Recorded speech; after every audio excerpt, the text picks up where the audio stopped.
बिस्मिल्लाहिर्रहमानिर्रहीम। नाज़रीन, doctor Mohammad Ejaz Sandhu special TV के प्रोग्राम छुपे खजाने में आपको खुश आमदीद कहते हैं।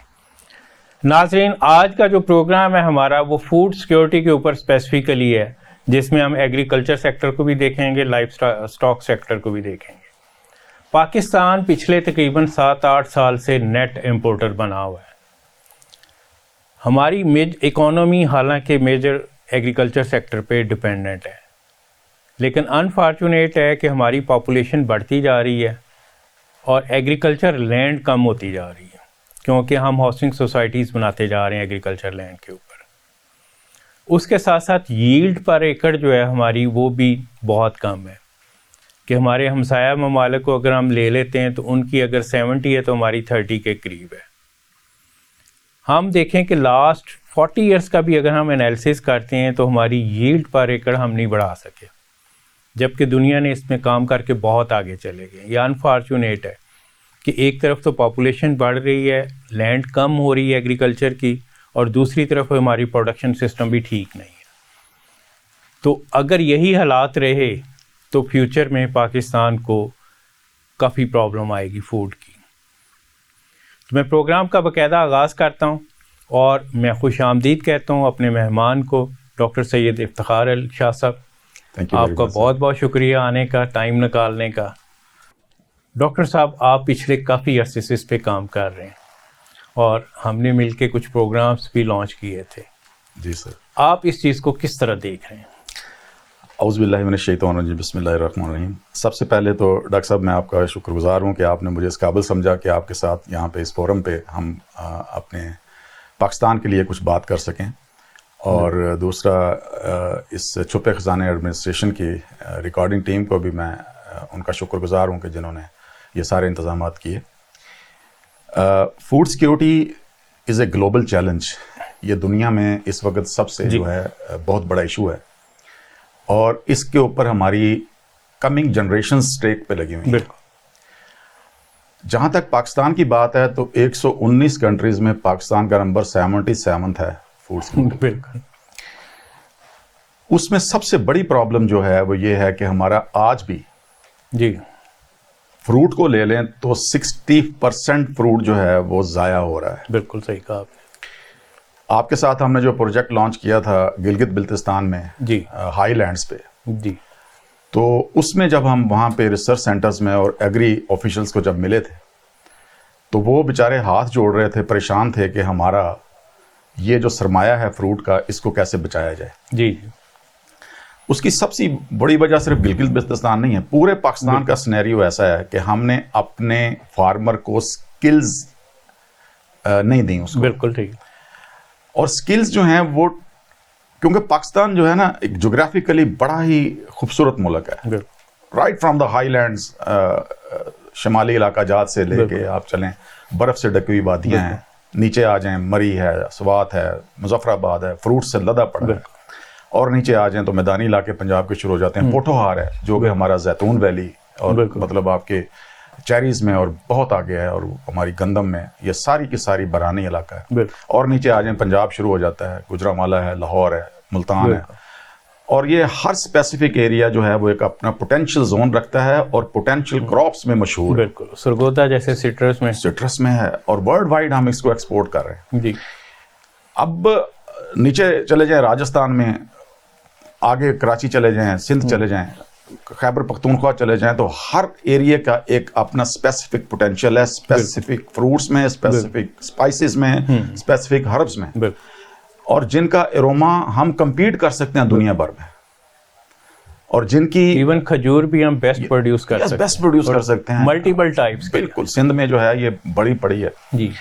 अब सबसे बड़ा मसला ये है कि हमने एक तो अपने फार्मर को एजुकेट नहीं किया, बिल्कुल, टेक्नोलॉजी ट्रांसफर नहीं हुई रीजन में, रीजनल कंसोर्शियम्स नहीं बनाए, और दूसरी सबसे बड़ी बात ये थी कि जो गवर्नमेंट के पॉलिसीज और प्लान्स थे वो सर्द कमरों में बनते हैं, और जब वो बाहर क्लाइमेट में आते हैं जहाँ पे हमने देनी होती है ट्रेनिंग, वो फार्मर्स को भी वहाँ पे बुला के तो ट्रेनिंग दे देते हैं, लेकिन एट द साइट जाके जब तक आप प्रॉब्लम्स आइडेंटिफाई नहीं करेंगे और उसके साथ बैठ के काम नहीं करवाएंगे, उसको एंटरप्रेन्योर नहीं बनाएंगे।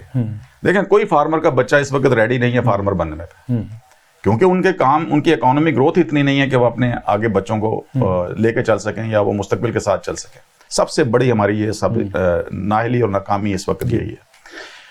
तो ये जो अभी पिछले दिनों जब हमारी डिस्कशन हुई थी, तो जो आप एक प्रोग्राम लॉन्च कर रहे हैं, ये training programme for agri entrepreneurs के लिए, एंटरप्रेन्योरशिप एक बहुत बड़ा टास्क होगा अगर हम इसको स्टार्ट कर रहे हैं। तो दूसरी चीज जो है irrigation, water conservation resources. Pakistan में हमने उनके ऊपर गवर्नमेंट्स जो हैं वो ध्यान तो देती हैं, डैम्स नए छोटे छोटे बनाए हैं, सारा कुछ है, लेकिन अभी भी हम बहुत पीछे हैं वाटर डिस्ट्रीब्यूशन चैनल्स में।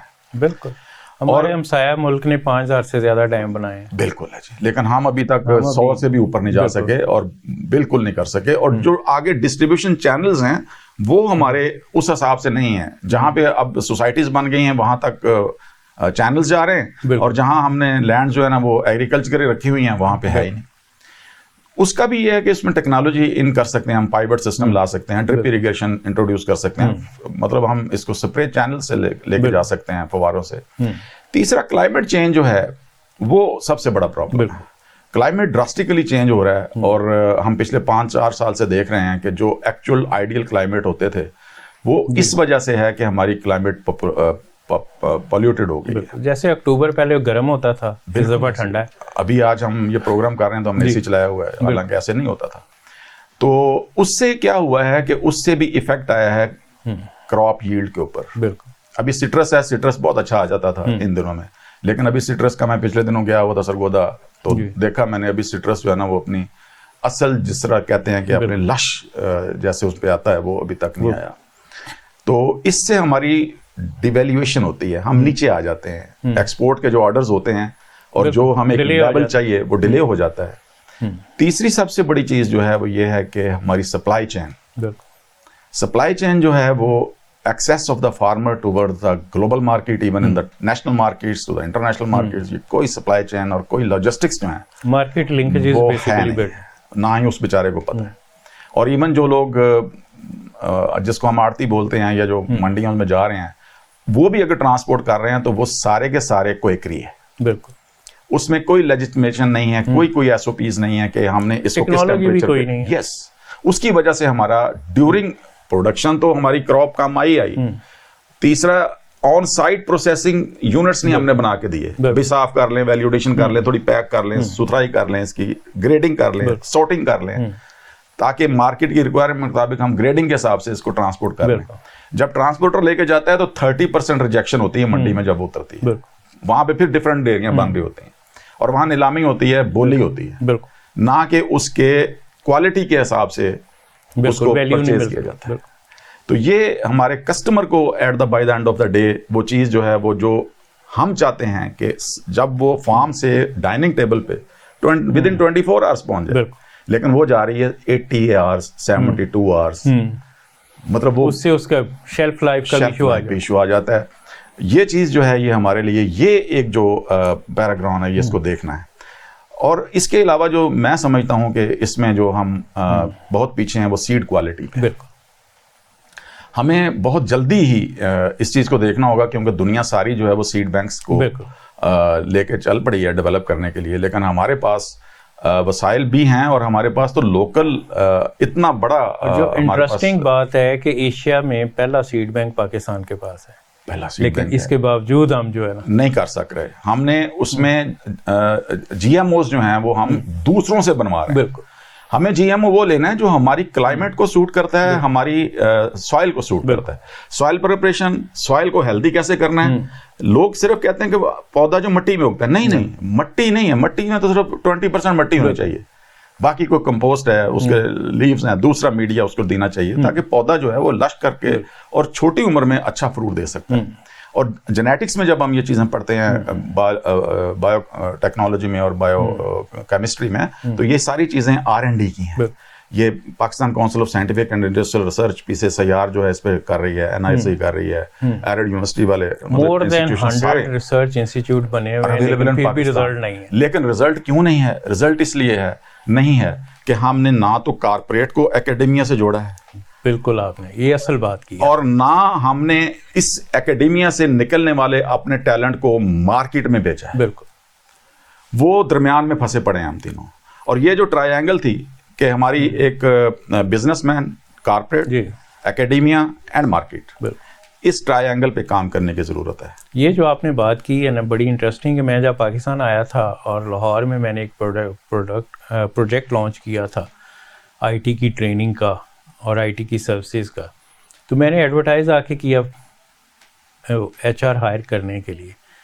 तो इंटरेस्टिंगली मेरे पास 90% उस वक्त जो सीवीज आए थे वो एग्रीकल्चर यूनिवर्सिटी फैसलाबाद के ग्रेजुएट्स थे। जी बिल्कुल ऐसे ही, जिन्होंने ग्रेजुएशन एग्रीकल्चर में की थी और उसके बाद मास्टर कंप्यूटर साइंस में किया था। That was shocking for me.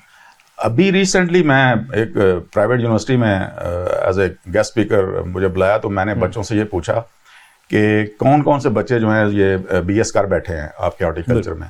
तो एक बच्चे ने मुझे बताया कि मैंने कहा आपने एमफिल किया तो किस में किया? कहता नैनो पार्टिकल्स। मैंने कहा नैनो पार्टिकल्स का क्या पाकिस्तान में स्कोप है? तो कोई इंडस्ट्री नहीं है, लेकिन हमने उसको एमफिल दे दिया, पीएचडी दे दिया, लोगों को दे रहे हैं। अब एक बच्चा उठा, मैंने गार्लिक पे किया, मैंने इस पे जिंजर पे किया।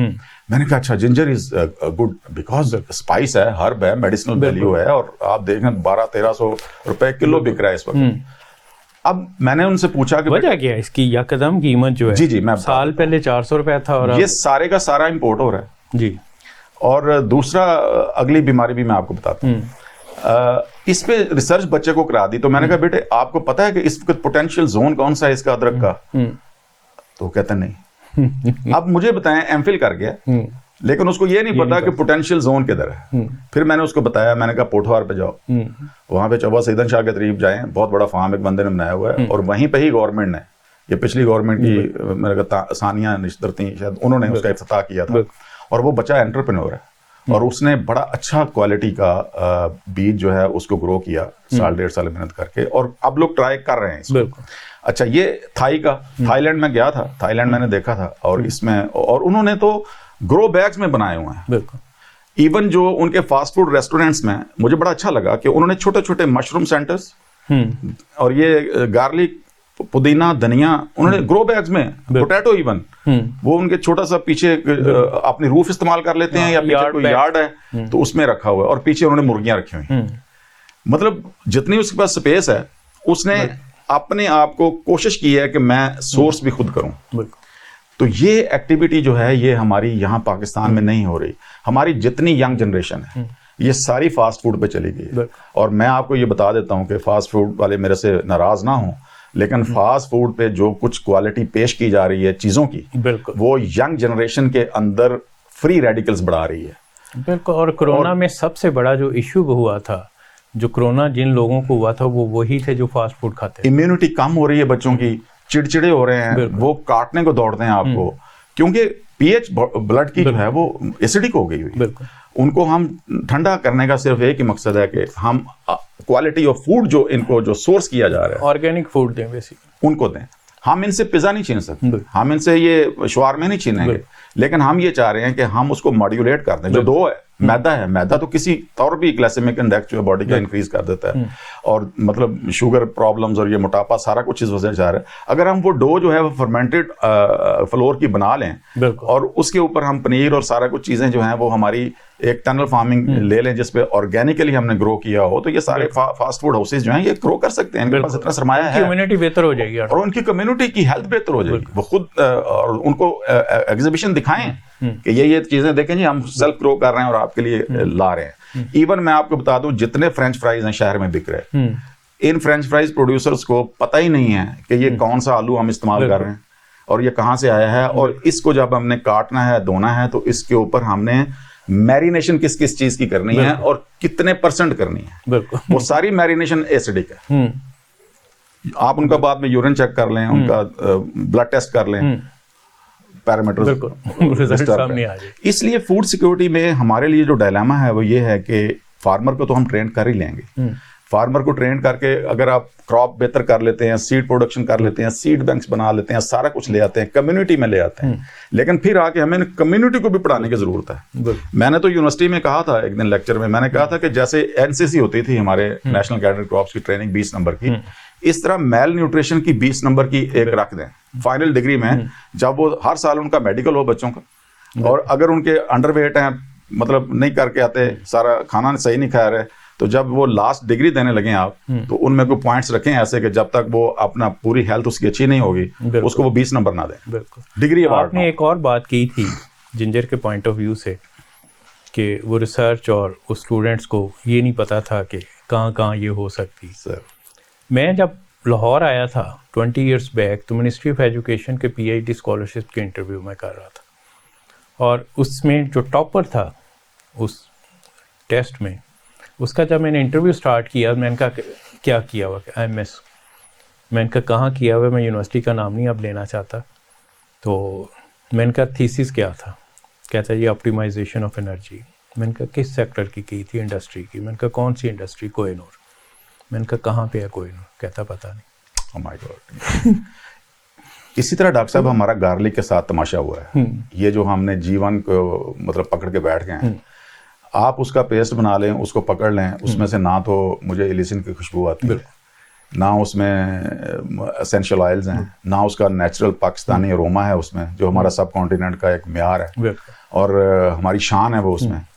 दो अगर उसके हम क्लोव्स डाल भी दें तो उसमें मतलब हमारी हांडी को पता ही नहीं होता कि इसमें गार्लिक का तड़का लगा हुआ है।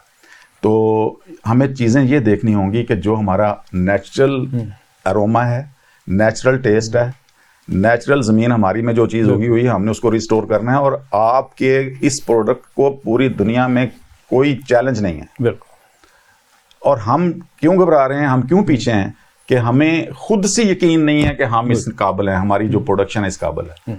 इसी तरह ये जितने देखें, ये गार्लिक हो गया। मैं एक बात आपको बताता हूँ कि हम मुसलमान हैं, बीइंग मुस्लिम, और दूसरी रिलीजन की बुक्स में भी ये मैंने देखा लिखा पड़ा है कि जो चीज़ें कुरान पाक में या नबी अकरम सल्लल्लाहु अलैहि वसल्लम ने मतलब इशारत बताई हैं, वो हमारी ग्रॉसरी का हिस्सा ही नहीं है। बिल्कुल सही कहा। हमारे पूरे दिन में जितनी ग्रॉसरी हम खाते हैं, जो कुरान पाक में इशारतन बताया गया है और दूसरी बुक्स में बताया गया है, हम नहीं कर रहे। अब अगर जन्नत दोज़ख का देख लें पाकिस्तान अपना मुसलमानों के लिए, तो वेलकम ड्रिंक जो है वो जंजबील है कि आपको दिया जाएगा, शराब तुहरा जिसको बोलते हैं, तो वो जंजबील है। जंजबील अदरक को कहते हैं। अब अदरक का पानी मुझे बताएं कि कितने लोगों की नॉर्मल रूटीन में हमारी आदत है पीने की, और जब आप अगर इसकी सिग्निफिकेंस पे जाएं तो आपको बताएगा कि ये एक नेचुरल डिटॉक्स है, ये बॉडी के तमाम फ्री रेडिकल्स को न्यूट्रलाइज करता है। ये मतलब मैं इसकी फादियत में डेली पीता हूं जी, दैट्स गुड। इसी तरह टर्मेरिक है, हमने उसको जी ये तो रंगीन होती है, नखरे ज्यादा हैं हमारे, हम उसकी वैल्यूज पे नहीं जाते। इसी तरह हमारा गार्लिक है, और गार्लिक जो है ये मतलब इन सारी चीजों को हमें अपनी मॉड्यूलेट करना पड़ेगा, अपनी नई नस्ल को। आप ये अच्छा, ये छोटे छोटे एसएमईज बन सकते हैं। बिल्कुल। मशरूम पे, सेरीकल्चर पे आप चले जाएं, ये रेशम के कीड़े से शहतूत उगाएं भी, एक ही पौधा है, मैं उसकी मलबरी जो पहले उसकी कैनिंग की लकड़ी बन सकती है, फर्नीचर बन सकता है, जो उसकी टहनियां होंगी हर साल देगा आपको।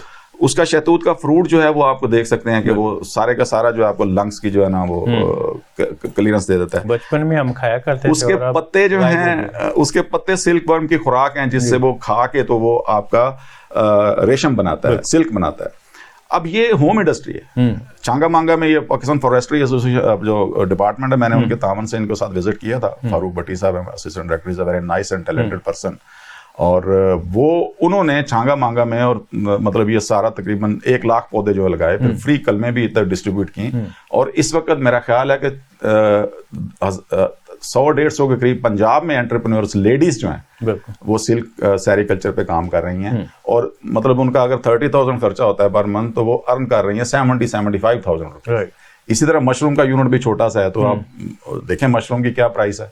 तो हम इस पे जा नहीं रहे। छोटे एसएमईज बना के, एंटरप्रेन्योर्स बना के, स्किल्स डेवलपमें करके हम इसकी तरफ जा सकते हैं। कुछ पहले स्ट्रॉबेरी गुजरांवाला में स्टार्ट हुई, और फिर देखें बिल्कुल ऐसे लोगों ने। अब जो तीन डरावने ख्वाब हैं पूरी पॉपुलेशन के लिए, पूरी दुनिया के लिए, एक है डायबिटीज, एक है हार्ट प्रॉब्लम, दूसरा वेट गेन, और तीनों को आप अगर सामने रख लें, और ये जो मैंने 3 अभी चीज़ों के नाम लिए हैं क्रॉप्स पे, इसमें आप देखें मलबरी के साथ हमारी ज़मीन जो है पाकिस्तान की, पंजाब की बेस्ट है फॉर गुआवा। बिल्कुल सही। और गुआवा के विटामिन सी और मेडिसिनल पॉइंट देखें आप, उसके पत्ते तक जो है उनका कावा जो है वो कैसे आपको डेंगू में तो बहुत ही फ़ायदेमंद है। डॉक्टर साहब, हमारी डिस्कशन चल रही थी, शुरू में हमने गिलगित बिल्तिस्तान के ऊपर बात की थी। ऑलमोस्ट 20 ईयर्स बैक जब मैं वहाँ गया था और उस वक़्त मैंने कुछ वहाँ काम किया था, फिर 2010 में अगेन उस पर काफ़ी काम किया था जब वो प्रोविंस बन गया था और गवर्नर साहब वहाँ एक शाह साहब लगे थे, तो उस पर काफ़ी काम किया था। And that was shocking for me कि एट दैट टाइम 80% वेस्टेज थी। और उसके बिहाइंड जब रीज़न मैं फाइंड की, एक तो वही जो आपने ट्रेनिंग की बात की कि वहाँ लोगों को किसी किस्म की कोई ट्रेनिंग नहीं दी गई कि कलेक्शन सिस्टम उसका कैसे पिक कैसे करना है फ्रूट को, और देन स्टोरेज। जी बिल्कुल ऐसे। कोई हमने कोल्ड स्टोरेज उस एरिया में नहीं बनाए, नहीं बिल्कुल। ये अनफॉर्चुनेट है। और उस वक्त मैंने एक और रिसर्च की कि सेंट्रल एशियन कंट्रीज़ में डिमांड किन किन फ्रूट्स और वेजिटेबल्स की है, और वहाँ से हम इजीली $4 to $5 बिलियन का ये जो वेस्टेज है वो वेस्ट ना होने ना दें, और उसको हम प्रिजर्व करके और एक्सपोर्ट कर दें। सिर्फ सेंट्रल एशियन कंट्री में तो $4 से $5 बिलियन हम कमा सकते हैं। $1 बिलियन के आजकल हम मिन्नतें कर रहे हैं IMF। बिल्कुल ऐसे। तो ये अनफॉर्चुनेट है। ये बिल्कुल अब तो सिल्क रूट बन गया है। बिल्कुल सिल्क रूट बन गया है, और वहाँ पे अगर आप प्रोसेसिंग जोन बना दें एक, और वो सारे का सारा पल्प जो है, देखें बिजनेसेस हैं, वो अपने इंटरेस्ट से आके, हमारे लिए तो वो चीज़ हराम है, हम नहीं बना सकते, तो वो लोग अपना वो फूड ग्रेड कंटेनर्स में ले जाएं और फर्मेंटेशन करके उसका यीस्ट डाल के, तो वो ड्यूरिंग ट्रांसपोर्टेशन ही वो सारा का सारा फर्मेंट हो जाएगा और उनके अपने इलाकों में पहुँचते पहुँचते वो चीज़ तैयार हो जाएगी जिसको वो बड़ा पसंद करते हैं। तो हम इससे भी अपना ज़र मुबादला कमा सकते हैं। दूसरा चीज़ ये थी कि मेरी जब उनसे बात हुई थी, मैंने आपको फीडबैक दिया भी था कि, तो वो कहने लगे जी हमारी जो खुबानी है और वीट है, इसका एक ही सीज़न होता है हार्वेस्ट का, तो हम क्योंकि खुबानी के बगैर तो जिंदा रह सकते हैं लेकिन ये वीट के बगैर नहीं रह सकते, लिहाजा हम उसके पीछे लग जाते हैं। फिर हमने उनको ये कहा कि आप 2 टीमें बना लें और मैक्सिमम लेडीज़ को वीट पे ले जाएं और नौजवान जो हैं ये इस पे आ जाएं। तो ये सारी चीज़ें जो हैं ये उनको बताने वाली हैं एंटरप्रेन्योर्स, वहाँ पे इनकी टीमें बनानी, सारा कुछ करना, सिल्क मतलब स्किल्स डेवलपमेंट में जाना। लेकिन मुझे शर्म आती ये बात करके, वहाँ के जो ऑफिशियल्स हैं वो जब उनका पीक सीज़न होता है तो वो पंजाब की सैर पर निकले होते हैं। बिल्कुल यहाँ पे सैरें कर रहे होते हैं, और बजाय इसके कि वो वहाँ पे सेमिनार्स करवाएं, वहाँ पे मैं चाहता हूँ कि एक आने वाले सीज़न में जब वहाँ पे बिल्कुल रश होता है विजिटर्स का, आप एक एक्सपो करवाएं, बहुत बड़ी फूड सेफ्टी की कॉन्फ्रेंस कराएं, मेडिसिनल वैल्यूज प्लांट को वहाँ पे आपको एक्सप्लोर करें। जो आपने वहाँ जो नाशपाती खाई होगी जितनी जूसी और डिलीशियस, बिल्कुल वो यहाँ मिलती ही नहीं। खिजर में हम गए आगे जाके, तो वहाँ पे गवर्नर साहब ने मैं बुलाया हुआ था, तो वो मैं अंजीर सामने पड़ा हुआ था, तो मैंने कहा शायद ये टिंडा है वो टिंडे के साइज का अंजीर था, और so lovely to eat that, और मतलब इस तरह की चीज़ें पाकिस्तान में पोटेंशियल, लेकिन वो कहते थे ये 3 दिन के ज़्यादा नहीं रह सकता। अब ये चीज़ जो है हमें देखनी, उसको प्रिजर्व करना चाहिए। हाँ जी, यहाँ पे हमारे जितने भी अरबाब इख्तियार हैं उनको जाके देखना चाहिए कि हमने इसकी वैल्यू एडिशन कैसे करनी है, कैसे हम अपना इसको अपने कस्टमर्स तक, अपनी नेशन को यहाँ पे ट्रांसपोर्ट कर सकते हैं। ये सारे का सारा जो चीज़ है ना, सप्लाई चेन और लेजिस्लेशन और फूड ट्रांसपोर्टेशन का, ये एक अलहदा से ही मेरा ख्याल है कोर्स होना चाहिए।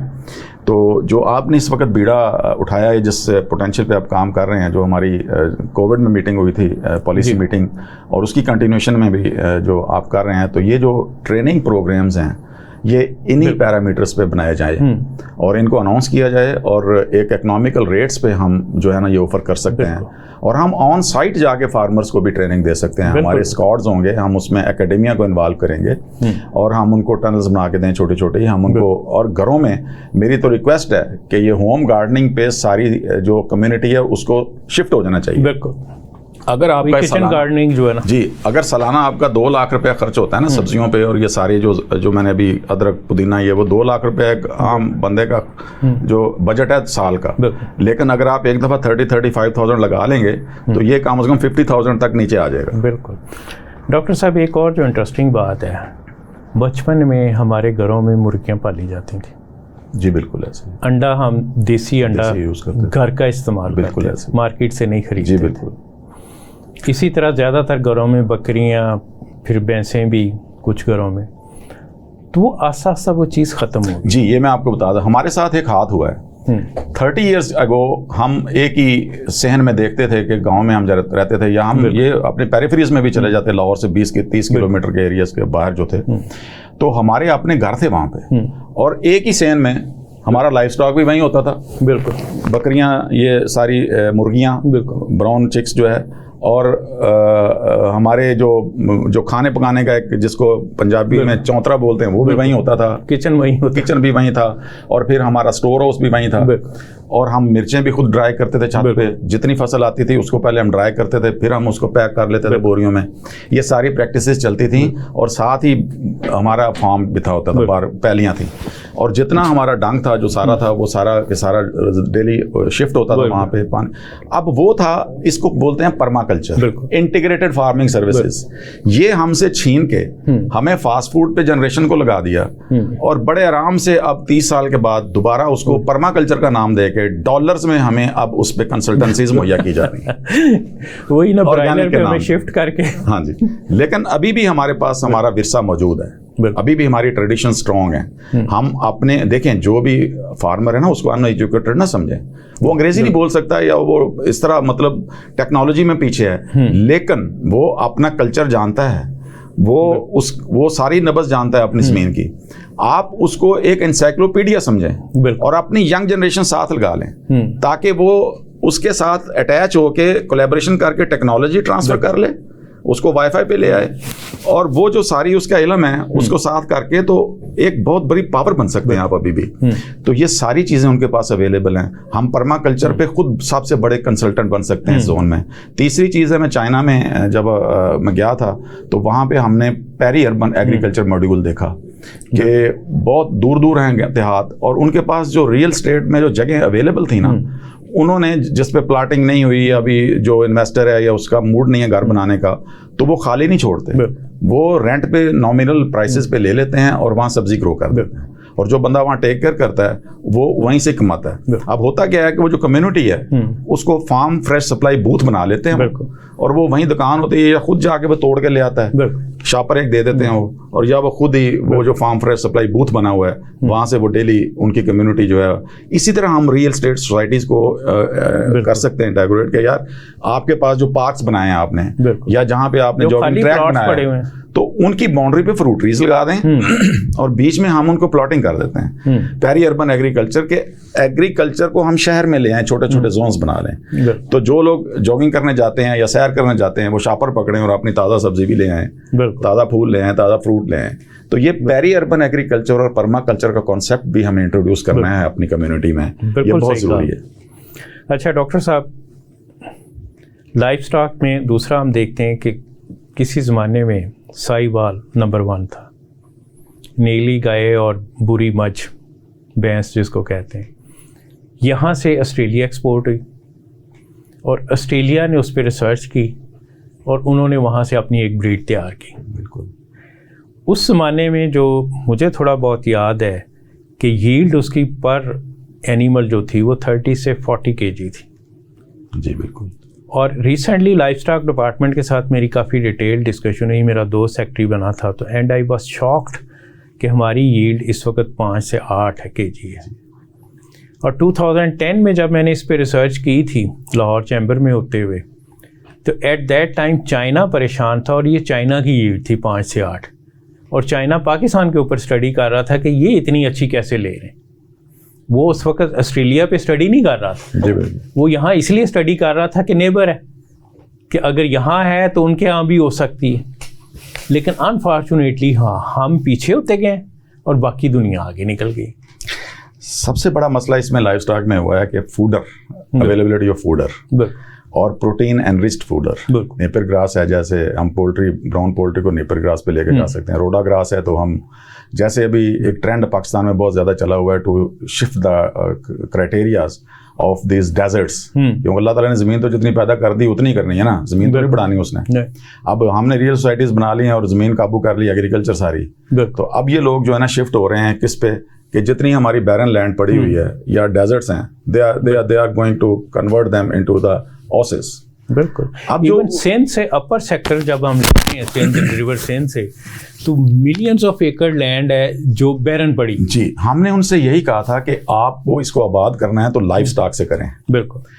आप अगर रोड ग्रास जो है वहाँ पे यूज़ कर लेते हैं, स्टार्ट कर लेते हैं, तो एक तो वो जो एरोजन ऑफ सॉइल है, जो सैंड की है, वो भी कम हो जाती। दूसरा, वो एक रेजिस्टेंट क्रॉप है, वो 3-4 साल चलती, 5 साल चलती। वो जब होगी तो एक तो क्लाइमेट में चेंज आएगा, जल्दी ग्रो होती है, एक्सपोर्ट भी कर सकते हैं आप। तीसरा, आपका अपना लाइफ स्टॉक जो है, वो ड्यून्स अगर हैं वहाँ पे, कोई प्रॉब्लम है, लाइफ स्टॉक ड्यून के ऊपर भी रह लेगा। तो लाइफ स्टॉक जब ऊपर 1.5 साल रहेगा तो ऑटोमेटिकली उसका पेशाब, उसका डंग, उसका हर चीज जो है उसी जमीन में ही फर्टिलाइजेशन कंप्लीट करेगा एज ए फर्टिलाइजर। तो ये with in a span of 10 years जिस एरिया पे आप जाते जाएंगे वो आपका पीछे से जो सेट होता जाता है उसको आगे आगे शिफ्ट करते जाएं, तो आप ये एक चीज बना सकते हैं, आपका लाइफ स्टॉक ही आपको ग्रीन कर देगा। लेकिन ये जितना ये रूट है, ये जो जितना मॉड्यूल है, अब ये मॉड्यूलाइजेशन जो है वो फूड सेफ्टी एंड सिक्योरिटी की हमारी मिनिस्ट्री बनी हुई है। सॉरी टू से कि हम अपने 36 जिलों में, पंजाब के जिलों में हम कोई अपना इंक्यूबेशन सेंटर ही नहीं बना सकते।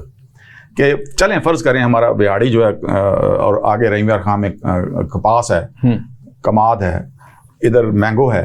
ये जो आपने बात की ना, ये इशू है जोनिंग जी, कि हमने प्रॉपर जोनिंग की नहीं कि किस जोन में कौन सी क्रॉप लगनी चाहिए। हर जोन में देखें, हर जोन में हमारी जो पोटेंशियल क्रॉप है उसका इंक्यूबेशन सेंटर होना चाहिए, ट्रेनिंग सेंटर, और वहाँ यूनिवर्सिटी है ना, उसी के एकेडमिया को वहाँ जोड़ दें साथ। तो मैं कहता हूं कि ये वहाँ कारपोरेट सेक्टर भी है, उनका चैम्बर ऑफ कॉमर्स भी है, वो उनको उठा के बिजनेस करें। तो ये तो मतलब लोकली, इसको कहते हैं आप पहले अपना लोकल कंसोर्शियम बनाएं, फिर रीजनल कंसोर्शियम्स में जाएं, फिर ग्लोबल कंसोर्शियम में जाएं, तो उठ जाएगी सारी इकोनॉमी। अब हमारे पास इतना टैलेंट है माशाल्लाह, और हम उसको यूटिलाइज नहीं कर रहे। रिसर्च सेंटर्स में ठीक है, उन्होंने सारा कुछ किया है, बार बार के PhDs करा के, और वो बड़े बड़े उनके जो हैं वो डोजियर्स पड़े हैं वहाँ पे, लेकिन जो एक्चुअल प्रैक्टिकल एप्लीकेशन कोई। अब देखें, एक जो था हेम्प का एक बूम उठा था, तो किधर गया काम? अब ये ऐसी क्रॉप है कि चलें वो मेडिसिनल वैल्यू पे यूज हो सकती है, उसका जो जितना आपका वो खास आएगी या आएगी, तो वो आप पेपर इंडस्ट्री से चले जाते हैं, पेपर बना सकते हैं। और इसी तरह हमारी जितनी हस्क है हमारी जो फसलों का आता है, आप इंटरक्रॉपिंग पे जाएं, इंट्रोड्यूस करें, तो उससे भी थोड़ी ज़मीन में आप ज़्यादा फसलें ले सकते हैं। और पानी के जो ट्यूबवेल और पानी भर भर के चलाने वाली बात है वो खत्म होना चाहिए, वो वाटर वेस्टेज, वो मिस्ट है, मिस्ट आप यूज करें उसके ऊपर, उसको पौधे को जरा नम हो तो ये मिट्टी बड़ी जरखेज जैसा की। और दूसरा, ये जो जला देते हैं, ये जो धुआं और ये हमारी क्लाइमेट में जा रहा है, ये इनको समझाना चाहिए लोगों को कि स्मॉग जिसकी वजह से उसकी वजह से हमारे फेफड़े खराब हो रहे हैं। और ये देखें 4 साल पहले जो हमारा हाल हुआ 2019 में कोविड की वजह से, हमारे जितने ये अर्बन एरियाज थे जिनमें फास्ट फूड था या नेचर नहीं थी या जो सुबह उठते नहीं थे, वो बुरी तरह हिट हुए थे। और आपको याद है, आप भी हमारे साथ होते थे, तो हमने तकरीबन 12-13 हज़ार किलोमीटर गाड़ी चलाई और मास्क हम पहन लेते थे, लेकिन हम गांव में जाते थे तो मास्क भी कोई नहीं होता थे, सारे हम वहाँ पे थे, नेचुरल एयर में नॉर्मल लाइफ थी और हमें कुछ भी नहीं हुआ अल्लाह ताला ने। और जबकि मैं लाहौर के सबब्स एरिया में गया था and I was shocked to see कि वहाँ भी नॉर्मल लाइफ थी। लोग उसी तरह गले भी मिल रहे थे, हाथ भी मिला रहे थे, ठीक थे वो, और चबूतरों पे बैठे भी हुए थे, डिस्कशन भी उनकी चल रही थी, स्मोकिंग भी चल रही थी, कोई परहेज नहीं था, और वहाँ कोई कोरोना नहीं था। देखें, मस्जिदें भरी हुई थी। एक चीज़ मैं मैसेज देता जाऊँगा इसमें कि लक़द ख़लक़नल इंसान फ़ी अहसन तक़वीम, सूरत 3 में है। हमने आपको इंसान को बेहतरीन तक़वीम में पैदा किया है। अब ये जो कर्व्स हैं, तक़वीम कर्व्स ही होती है ना, कर्व्स विद हर्ब्स, ये हर्ब्स जो हैं वो भी कुरान पाक में दिए गए कि किन हर्ब्स से तुम्हारी तक़वीम जो है वो होगी। और फिर हमने सूरह रहमान में है कि हमने इसको चिटकनी मट्टी से पैदा किया। अब ये मट्टी से जो चीज़ पैदा हुई है उसने ठीक भी वहीं से ही होना है जो मट्टी में ग्रो करके आएगी, सिंथेटिक से नहीं होना। नियमों को जुटलाओगे। तो ये चीज़ें हैं, हम अपने दीन से भी दूर हैं, ट्रेडिशंस को भी छोड़ते जा रहे हैं और एजुकेट नहीं कर रहे। हम इनको इन्फीरियर समझते हैं, पीछे रखा हुआ है। लेकिन जब तक हम, ये गाइडलाइन है, पूरा रोड मैप देती है, ये एक पूरा ज़ाब्ता हयात है जिसको हम अगर आज भी अडॉप्ट कर लें तो हम अपनी फ्यूचर जनरेशन्स को भी बचा सकते हैं। और हम अपने पूरे वर्ल्ड में जो हमारा एक ट्रेडिशनल फूड है आज भी उसकी मांग है। अभी सर्दियाँ हैं तो मैंने बच्चों को, एकेडमिया के बच्चों को भी एक टीम बनाई है, आपसे इंट्रोड्यूस कराऊंगा। तो मैंने उनसे कहा कि ये आप रात को जो बॉनफायर करते हैं वो सज्जी बॉनफायर ना करें, ये बारबेक्यू ना करें, साग का बॉनफायर करें। वो कैसे, मैंने उनको मॉड्यूल बना के दिया है और वो बड़े उस पर एग्रेसिव हैं। इस वक्त वो काम हो रहा है। हमने 3-4 पोटेंशियल जोन में स्पेशल सरों जो है ना वो लगवाई है, सरसों, ताकि प्योर सरसों आए, बाथू आए और उसका पालक भी डिफरेंट है, ताकि हम उसके जितने हमारे एरियाज में ये पोटेंशियल जोन सारा ऑर्गेनिक हो, हम उसको ड्राई भी कर देंगे, एक पैकेट बना देंगे और उसके ऊपर जो है ना आपके लिए मक्खन और ये जो अदरक और लहसुन का जितना छिलका, मतलब उसको बना के पेस्ट एक 7 पैकेट। तो अगर आप उसको मार्केट करें, ये हमारे होम डिलीवरी दे दें बच्चे जो एंटरप्रेन्योर बनाएं आप, तो मेरा ख्याल है वो बहुत बड़ी एक काम है। अब उसमें उनको पैसे भी मिलेंगे और जो हमारी बीबियां जिनको पता ही नहीं है कि नेचुरली बनता कैसे है, चलें वो फंक्शन अटेंड करें, देखें वहाँ पे वो एग्जीबिशन को, छोटी छोटी। बीएनक्यू में एक इवेंट भी किया गया था। यस सर, वो आपको पता है उसका। तो एक ऐसी चीज़ों को इंट्रोड्यूस करना चाहिए। दूसरा, ये हमारा गाजर है, बेहतरीन गाजर पैदा होती है पाकिस्तान में, उसका हलवा जो है वो पूरी दुनिया में मशहूर है।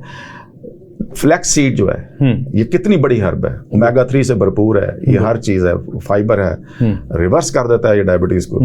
तो ये फ्लैक्स सीड की पिन्नियां, मतलब जो अलसीदियां पिन्नियां ने, ये चीजें, ये हमें अपनी नई नस्ल को एक तो इनको खिलाएं और इनको इंट्रोड्यूस करें। ये फास्ट फूड वालों को भी आप एक्टिवेट कर सकते हैं इस पे।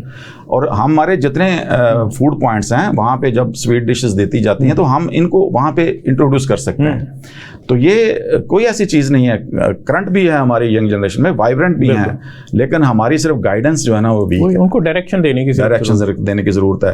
तो इसी तरह हम लेडीज बच्चे गए थे, जब ये बीएनयू की ही बच्ची थी, तो उसने मुझे कहा कि हमने सारा दिन वहाँ गुजारा और वो जब गई थी तो मुझे नहीं पता, लेकिन जब वापस आई तो उसने स्कार्फ लिया हुआ ऊपर इस तरह। तो कहती मैं बड़ी शर्मिंदा हुई थी कि मगरिब के टाइम वहाँ पे जो लेडीज़ काम कर रही थी, साग पका रही थी, तो अजान हुई तो उन्होंने दुपट्टा ले लिया, मेरे पास नहीं था तो मैंने उनको शेयर कर लिया, लेकिन जब वापस आने लगी तो उन्होंने मुझे नया दुपट्टा दे दिया। तो मैं बड़ी शर्मिंदा हुई, लेकिन मैं सारा दिन वहाँ रही हूँ, ना तो मुझे कोई सांस फूला है, ना मेरा ये सारा सिलसिला हुआ है, तो आपने क्यों भेजा था? तो मैंने कहा बेटे मैंने एक माँ को एक माँ के पास भेजा था, ज़मीन माँ है, ये फूड प्रोडक्शन करती है और आप एक जनरेशंस की माँ हो, आपने माँ बनना है, जनरेशंस पैदा करनी है, और एक जनरेशन पैदा करने वाली माँ ही सबसे बेहतर समझती है कि मैंने अपनी पैदा की हुई जनरेशन को कौन सा सेफ फूड खिलाना है, लिहाजा तुम इस पे एंटरप्रेन्योर बनो। तो वो कहती थी अच्छा अगर मैंने पीएचडी की तो मैं माँ से माँ तक के सफ़र पे मुकालमा लिखूंगी। तो ये देखें, ये बच्चे हैं ना हमारे, तो उसको ट्रेडिशन में भी प्यार आ गया, उसको वो भी समझ आ गई कि मैं बिलोंग कहाँ करती हूँ और मेरे में कमी किस चीज़ की है। हमारे इंस्टीट्यूशंस को ये चीज़ देखनी चाहिए और हमारे इंस्टीट्यूशन में माशाल्लाह बड़ा पोटेंशियल है, लोग बड़े अच्छे काबिल, मतलब पढ़े लिखे लोग मौजूद हैं माशाल्लाह हमारे दोस्त, और they are striving hard to mobilise this young generation towards the economic growth of the Pakistan. अभी IWDC में आप भी तशरीफ़ लाते हैं जब जूम मीटिंग्स होती हैं, अभी मार्च में फिर दोबारा होगी, तो आपने देखा होगा कि पूरी वर्ल्ड में ये जो फोरम में बैठे होते हैं 54 कंट्रीज़, उसमें हम जब अपने आप को जो मैं रेट करता हूँ, वैल्यूएट करता हूँ, तो हम स्किल्स में पीछे हैं। बिल्कुल, उनकी छोटे छोटे फार्मर्स जो हैं उनको हर चीज़ आती है, लेकिन हमारा वो चीज़, दूसरा वो खुद चल पड़ते हैं मार्केट करने के लिए, और उन्होंने फार्म फ्रेश सप्लाई के बकायदा एक छोटी रेडियाँ बनाई हुई हैं, तो वो उस पर बेचना शुरू हो जाते हैं। तो ये कार्ड्स वहाँ जो संडे मार्केट लगती है, संडे मार्केट लगती है, ये मैंने फिलीपींस में खुद भी देखा था। तो वो फ्रेश चीज़ को एक्नॉलेज करते हैं। यूरोप में भी यही है, हमारा फूड सिक्योरिटी फार्मर आते हैं, वो अपनी शॉप्स लगाते हैं, और ये कोई ऐसा बड़ा नहीं है, हमें सिर्फ मॉड्यूलाइज करना है। डॉक्टर साहब आपका मीडिया से भी तल्लक है और आपका एकेडमिया से, और बल्कि कारपोरेट में भी आपका माशाल्लाह ठीक ठाक होल्ड है, चैम्बर ऑफ कॉमर्स में आप, हम जा के वहाँ पे ये ट्रेनिंग देने को तैयार हैं, और जो ट्रेनिंग कोर्सेज आप तैयार कर रहे हैं इंशाल्लाह ताला आपके साथ मिलके हम चाहते हैं कि हम इसको टीच करें, और इंशाल्लाह we will be the at least, मैं कहता हूँ कि हम पहले 5 कंट्रीज़ में होंगे दुनिया में कि जो वाकई फूड सेफ्टी और ज़ीरो हंगर चैलेंज को जो है वो हम मीट करेंगे इंशाल्लाह। और ये जो डेवलपमेंट गोल्स हैं जो इशू किए हैं यूएन ने, 14 डेवलपमेंट गोल्स जो हैं उन पे भी काम हो रहा है। ये मैंने पीछे एक मिनहाज यूनिवर्सिटी में देखा, वहाँ पे काम हो रहा है, यूसीपी ने भी शुरू किया है। इसके ऊपर भी फोकस करना चाहिए और इसको भी मैं चाहूँगा कि हम अपने अब पॉलिसी जब हम बनाने जा रहे हैं अब बिप में, तो हम उसमें भी इसको लेके आएँ। और सस्टेनेबल डेवलपमेंट गोल्स की बहुत बड़ी अफादियत है और यूएन में बाकायदा इसकी एक सीट बन गई है, तो हम भी इसके ऊपर अपनी जो है ना सारी की सारी चीज़ को मॉड्यूलाइज करें और इंशाल्लाह ताला 30 के जो टारगेट्स हैं जो हमें अचीव करने। जी बिल्कुल है। और मेरा ख्याल है कि फोर्टनाइटली या मंथली हमें कोई ऐसी इंस्टीट्यूशन में जाके खुद जाके हमें अवेयरनेस देनी चाहिए। एक अवेयरनेस स्क्वाड बना लें हम अपनी, या टास्क फोर्स बना लें। हम प्लान कर रहे हैं पैनल डिस्कशन। That's great. तो मुख्तलिफ यूनिवर्सिटीज़ में जाके पैनल डिस्कशन की। That will be a great achievement. University of Lahore से हम उसका स्टार्ट लेने लगे हैं नेक्स्ट मंथ। Very nice. और फिर मंथली हमारी ये एक्टिविटी हर यूनिवर्सिटी में बहुत अच्छा हो जाएगा। इससे जो है वो है ही रिफ्लेक्शन चेंज हो जाएगा। टॉपिक नाम जो रखा है localisation of SDGs. That's great. That's great. ज़रूरत हमें लोकलाइजेशन की। जी बिल्कुल ऐसे ही है, क्योंकि हम हर चीज़ में लोकलाइजेशन नहीं करते। जी। अच्छा, मिल्क प्रोडक्शन को जब हम देखते हैं तो मिल्क प्रोडक्शन में वर्ल्ड में हमारी अच्छी खासी पोजीशन है, 4th पोजीशन है। लेकिन जब हम सेक्टर को स्टडी करते हैं तो 90% अनऑर्गेनाइज्ड है। डेयरी प्रोडक्ट्स की जो मार्केट है उस पे हम वैल्यू एडिशन में नहीं है। बिल्कुल सही कहा। ना तो हम चीज़ सही बना रहे हैं, चीज़ जो है मोरेला चीज़ है, दूसरा है, और ना ही हम दही पे सही जा रहे हैं।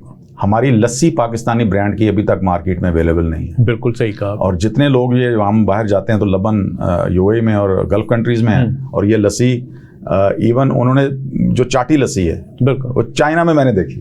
उन्होंने टेट्रा पैक में और बोतलों में यूज करते हैं, वो पीते हैं, तो वो कहते हैं ये नेचुरल डिटॉक्स है, और वो सही कहते हैं, अल्कलाइन कर देते हैं ना बॉडी को।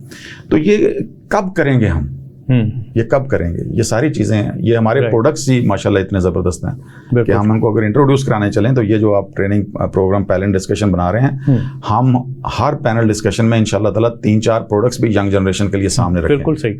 ताकि वो अवेयरनेस आए, तो जो फारगुल तहसील बच्चे हैं जो जाने वाले हैं मार्केट में, उनको पता हो कि हम ये काम कर सकते हैं। बिल्कुल। डॉक्टर साहब आपका बहुत बहुत शुक्रिया आने का। टाइम हमारा बड़ा कम होता है, टाइम का पता ही नहीं चलता गुजरने का, तो फिर हम आपको तकलीफ देंगे इंशाल्लाह सर जब किसी और प्रोग्राम में। ये सारा कुछ जो इल्म है, जो कुछ भी है, इस मुल्क की अमानत है, इस मुल्क के लोगों की अमानत है, और हम कभी भी आइन बाइन शाइन नहीं करेंगे। जो सही पिक्चर है वो देंगे, और हर वक्त तैयार हैं, हर लहजा तैयार हैं इस मुल्क की खिदमत करने के लिए। Thank you very much. नाज़रीन, प्रोग्राम का वक्त क्योंकि ख़त्म हो गया है, और एंड पे फिर मैं वही बात करूँगा कि हमें सिर्फ अपनी डायरेक्शन ठीक करने की ज़रूरत है। जो कुछ अल्लाह ने हमें दिया है वो बहुत है, ये नहीं कि वो कम है। सिर्फ हम अपनी डायरेक्शन ठीक कर लें, अपनी समझ दुरुस्त कर लें, तो हम लीड कर सकते हैं वर्ल्ड में, हर फील्ड में। इसके साथ अपने मेज़बान डॉक्टर मोहम्मद एजाज संधू को इजाज़त दीजिए। अल्लाह हाफ़िज़।